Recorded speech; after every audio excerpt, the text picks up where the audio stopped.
I'm Mac Morris, and my internship this semester is with the Kearney Chamber of Commerce. The Kearney Chamber of Commerce was founded in 1976 under their mission, which is the relentless pursuit of a vibrant and prosperous business community. In order to keep themselves accountable to this mission, they have a system of 5 pillars, which are celebrate our businesses, empower business excellence, strengthen community partnerships, support local shopping, and develop visionary leadership. You might be wondering, well, what do I have to do to get membership with the Kearney Chamber of Commerce? Well, there really is no limits. The Kearney Chamber of Commerce actually offers membership with a variety of different companies, anywhere from banks to Mr. Dell's food company, H&R Block, North Kansas City Hospital. Those are the few that are on the screen. The Kearney Chamber of Commerce actually offers a ton of benefits, including but not limited to exclusive referrals, leadership development, business incentives, networking events, sponsorships, lots of opportunities to market your company and bring it some attention, especially in the Kearney area. So just recently, the Kearney Chamber of Commerce has leased some space over by the Kearney School District office.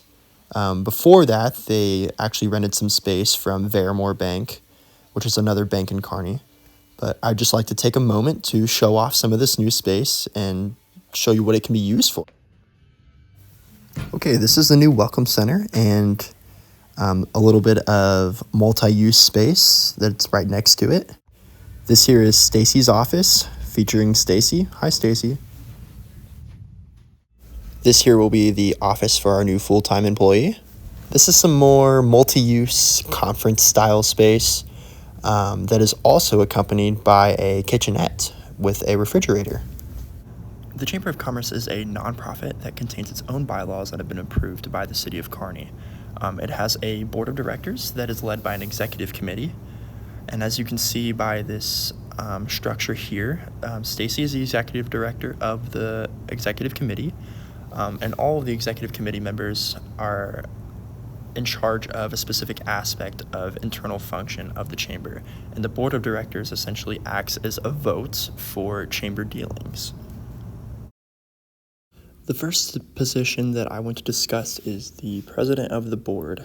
The president's job is to counsel and advise the rest of the board and oversee board meetings. She also plays a hand in scheduling and preparing the agendas that will be discussed at that upcoming meeting. Okay, the vice president of the board is a very self-explanatory role. This individual just fills any needs that the president has in the president's absence, or anything that is delegated to the vice president from the president that they need help with.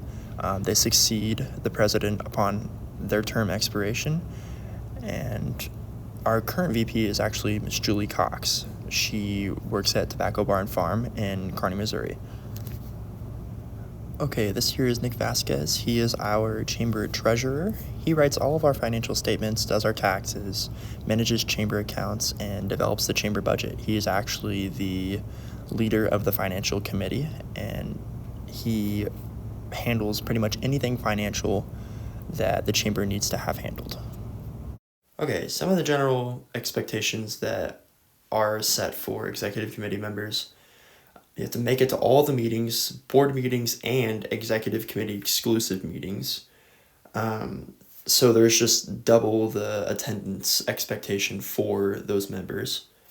And you also have to be really informed on objectives and policies, because at the end of the day, executive committee members are the ones that are facilitating those board meetings, and they're also getting a lot done within their respective meetings that don't include the rest of the board members.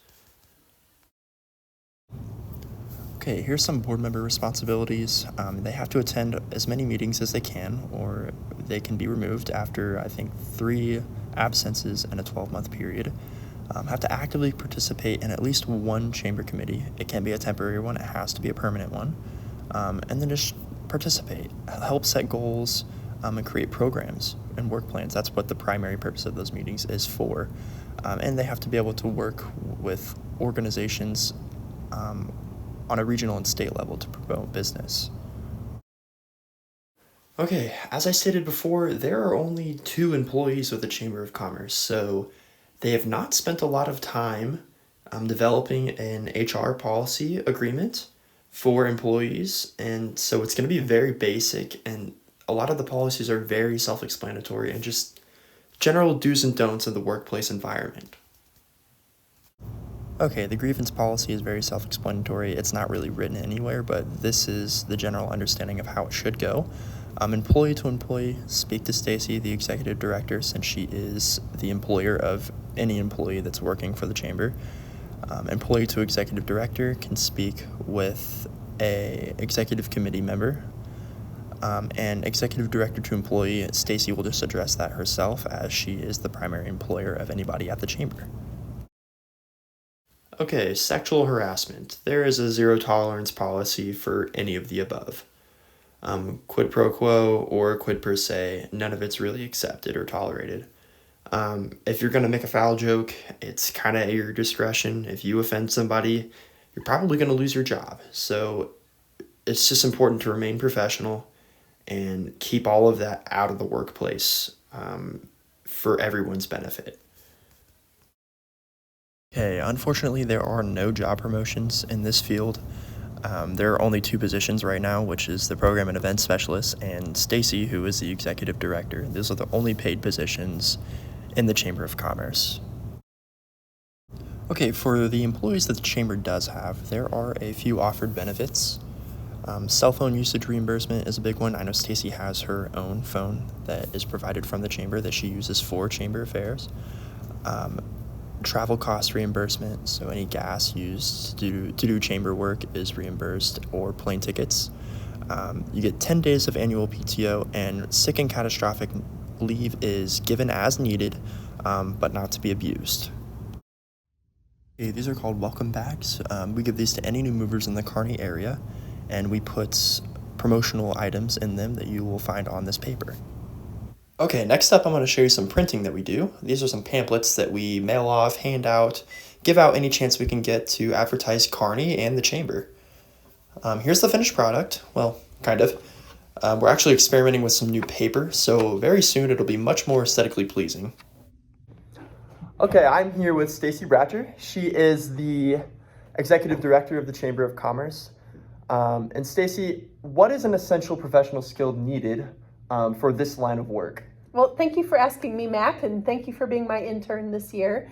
I'm going to give you 2 essential skills for being in this line of work. A Chamber of Commerce works with a multitude of different businesses and therefore a multitude of different people. So your communication skills and your organizational skills must be sharp in order to succeed at wrangling all of the different parts that come with a chamber. Okay. And then what is something or some ways that you have developed those skills throughout your experience with the chamber? So for the communications, I actually went to school for communications, so I have that degree. But I also, after graduating school, went into marketing. And marketing, that is all you do, is communicate. And so over time and over practice, you learn how to hone that skill and how to really craft it to where you're answering the important questions, the who, what, where, when, why, and how, and only giving the essential bits and not filling in too much space. But with the organization part of it, organization is really a very personal thing. You have to find what works best for you. I find for me, I put all of my to-do things, dates, meetings, all those things, target dates, deadlines, I put them all into my Microsoft Outlook calendar. But then each week I will print that calendar off and I'll write inside of each day certain tasks that have got to get done either that day or that week or what have you. So both visual, but also electronic, but also handwritten, on real paper. Because I like to mark things off. It makes me feel like I accomplished something. So I would encourage everybody, find your path that works for you to stay organized, but definitely work on finding some form of organization. Don't just rely on your mind. You've got to write it down. You've got to put it somewhere. You've got to set those alarms, whatever it is that triggers you and helps you perform throughout the day. Right. Is there any specific advice you'd give me or somebody similar to me? So my biggest advice, practice, practice, practice. And the best way to learn is to make the mistakes. Honestly, we don't like to make mistakes. It doesn't feel good to make mistakes. But as long as you learn from those mistakes, you figure out how to not make that mistake again, or what you could have done better, how you can adjust and make yourself a better person, a better leader, then you're succeeding. So every mistake can be turned into a success, but you have to put yourself out there, you have to practice, you have to try, and you have to just keep evolving and getting better. Never think that, I've reached it, I'm the best, I'm done. No, you've got to keep striving. Very well put. Well, thank you very much, Stacy. Okay, I got to work on a couple of special projects this year. I got to revise the member information spreadsheet on Microsoft Excel. I got to do the CFO transfer. The CFO is a company that manages all of our member information for us so that we don't have to do it. And so we moved all the information to the new one that we purchased. And I got to reprogram the printer to do the booklets that we hand out monthly so we can save money by doing them in-house.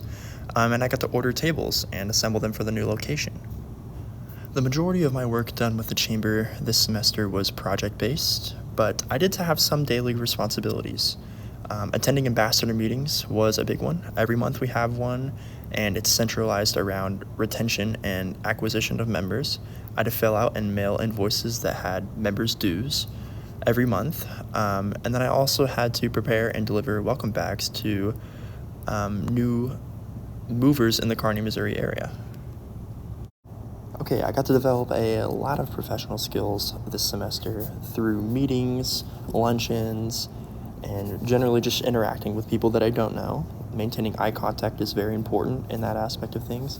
Active listening and developing solutions was heavily used in our ambassador meetings and other committee meetings where I needed to be playing an active role in figuring out the issues that were at hand. Okay, here are some of the technical skills developed. Like I said, with cost-effective sourcing, I had to order tables for the chamber in the new location. Nonprofit taxes were a big one. I got to actually do a 990N, which is a tax return form for nonprofit organizations that are worth under $50,000. And Microsoft Excel. Like I said earlier, I had to redo all of our Excel documents that had all of our member information in them. My relationship with Stacy Bratcher was great. We had a mutual understanding of what needed to be done for the chamber and for its businesses. I understood her expectations very well with all of the projects that she gave me. We worked together very well. She offered insight anywhere I needed it, and we just had good communication skills. She knew when I was going to be gone and knew when I was going to be at other places doing other things for the chamber. And it was overall just a really good experience working with Stacy. So there were a lot of great skills that I got to learn by working at the chamber and doing work for the chamber. But I will say the real big value from this internship was the people that I got to meet and the mentors that I had with Nicholas Vasquez from Modern Woodman, Jason Hoyt with Kearney Trust Bank. Both of those individuals were excellent people to work with, and they explained to me kind of what they do for work, and it really gave me some good insight on all the opportunities for career choices that there are out there that align with what I want to do with myself. Okay, some general complaints that I had about this internship. There weren't a whole lot. I will say this was a very cool internship, but I will say it was more of a networking experience than anything else. So a lot of the tasks were very dry. I mean, there were times where I didn't have really anything to do, but every once in a while, I could expect some big projects to come along. Stacy always had something pretty big planned within a couple of weeks of each other. There were just some days where there weren't things to do.